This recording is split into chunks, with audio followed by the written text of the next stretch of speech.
Yo guys, what is up? Game Genius YT here. I'm gonna be bringing you a video about Kyrie Irving, who's in the hot seat right now. And now he doesn't want to be treated like a little brother from LeBron James. Now I doubt LeBron's treating him like a little brother. I think LeBron's a great person and wouldn't do that. But I feel like everyone else, like no one thinks of the Cavs and thinks of Kyrie. Maybe when LeBron's gone, then they'll think of Kyrie, but no one thinks of Kyrie when you think of the Cavs. Now, I think Kyrie's being kind of ridiculous because in 4 years or so, is LeBron still going to be in the league? Maybe. Is he going to be in his prime? No way. And I don't understand why he would worry about being the star, because in 1 or 2 more years, LeBron's going to be done. The air is going to be given to either like Kyrie or Giannis because LeBron's the king. And I just want to talk about why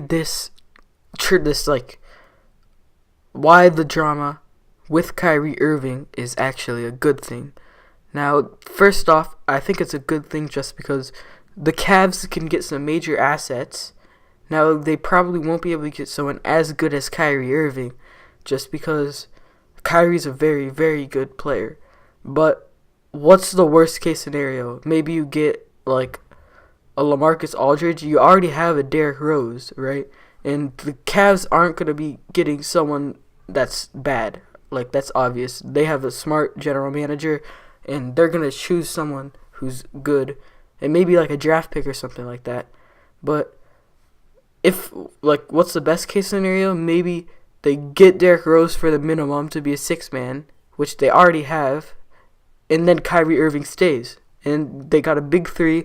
Maybe Derrick Rose can revive his career and maybe get an all-star, which won't happen if he's coming off the bench. But if Kyrie gets traded from these teams, the San Antonio Spurs, the LA Clippers, Phoenix Suns, Minnesota Timberwolves, New York Knicks, and Miami Heat, every one of those teams have a young star that could pretty much they could get a trade for. Now, actually, I'm not even sure about the Knicks, but other than that, they can get someone. Now, the Spurs, maybe he's not that young, but he's not old.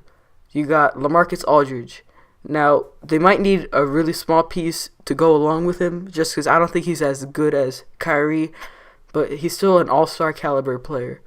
Then the Clippers, you can get someone like maybe Blake Griffin or someone. Probably not. That's not going to happen. I don't understand why that's even in the conversation. But the Phoenix Suns is maybe Devin Booker. Now, I don't think the Suns would want to give up Devin Booker, but maybe that's a possibility because they're both young players and they both can be future of the NBA. Then Minnesota Timberwolves, you can get Andrew Wiggins. You can get a bunch of people from there. That's obvious. New York Knicks, not even sure. In Miami Heat, Hassan Whiteside, he's a all-star caliber player also. Now, I think at the very worst, what could happen is Kyrie stays. They got Derrick Rose as a 6-man, and yeah, I've already said that. I think at the best, the Spurs will actually go down just because Tony Parker and Kyrie Irving, I don't think that would mesh well together just because Tony Parker's probably going to be coming off the bench just because he's a point guard and all that. Unless Tony Parker goes to a shooting guard, because Kyrie is definitely going to be the point guard for that team. And so I think the Spurs would drop a couple games, but the Cavaliers with LaMarcus Aldridge, with Derrick Rose as the point guard, who LaMarcus and Rose for almost nothing, and LaMarcus for like Kyrie, I think that is enough to at least stay even with where they were last year. Now, Derrick Rose could probably increase his numbers just because he's the starting point guard with so many good support players around him, unlike the Knicks team that he was on. He's got so much potential, and everyone's like he's gonna get injured. But what if he doesn't get injured? And for $2 million a year, it's not like he's getting paid $20 million. No, he's getting paid $2 million a year. What can go wrong from that? In fact, he's playing better than LaMarcus if you look at the stats. Obviously not the rebounding, but Look at the stats. He's playing better than LaMarcus. Now, I hope you enjoyed this video. Leave a like if you agree with me. Leave a dislike if you don't agree with me, because I want to know, okay? Now, the other teams, obviously, you can get Hassan Whiteside, but I feel like this is the best of the best. Now, Hassan Whiteside, he is a very young player, and the Cavs team will be kind of old. They'll only have a couple years left in the tank from LeBron.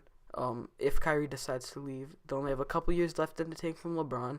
If Rose keeps getting injured, they'll only have a couple years left because he might retire early, or no one will want him. And then with LaMarcus, he'll have maybe 5 more years or something. So I think that this team is good enough to maybe even upset the Warriors. Now, that's saying a lot, but yeah. Bye, guys.